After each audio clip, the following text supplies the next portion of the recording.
Police અધિક્ષક શ્રી અભય સોની સાહેબની સૂચનાથી LCB PI તરુણ પટેલ તથા તેમની એલસીબી ટીમ અને સુરત રેલવેની ટીમ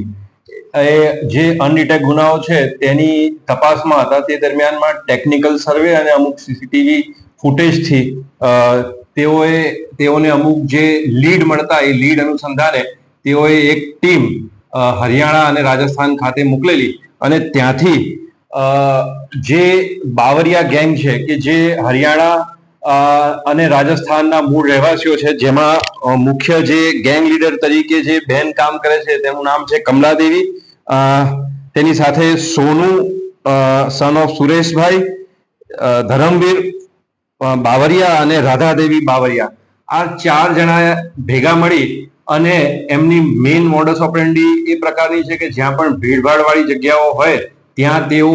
તકનો લાભ લઈ અને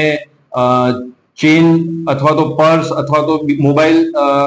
ચોરી લેવાની, લૂંટી લેવાની ટેવ વાળા છે, જેમને આ ટેકનિકલ સર્વેલન્સ કરી અને તેમને હરિયાણાથી આ ટીમ જઈ પીએસઆઈ આલ અને એલસીબી ના પોલીસ કર્મચારીઓ જઈ અને પકડી અને અત્રે લઈને આવેલા છે અને તેમની પાસેથી 2,67,000 જેવો મુદ્દામાલ પણ કબજે કરવામાં આવ્યો છે અને સુરત રેલવે પોસ્ટેના 2 ચેઇન સ્નેચિંગના બનાવોને પણ ડિટેક્ટ કરવામાં આવેલ છે. જી સર, આરોપી દ્વારા રેલવેની અંદર જ ચોરીની લૂંટફાટ કરવામાં આવતી હતી કે બહાર પણ કરવામાં આવતી? આરોપીઓની જે પૂછપરછ કરવામાં આવી તેઓ મેક્સિમમ રેલવેઝમાં કામગીરી કરી છે, આ પ્રકારની ચોરીઓ કરેલી છે અને વત્તા તેઓએ અલગ અલગ રાજ્યોમાં મહારાષ્ટ્ર, રાજસ્થાન, ઉત્તરાખંડ એવા રાજ્યોમાં પણ તેઓએ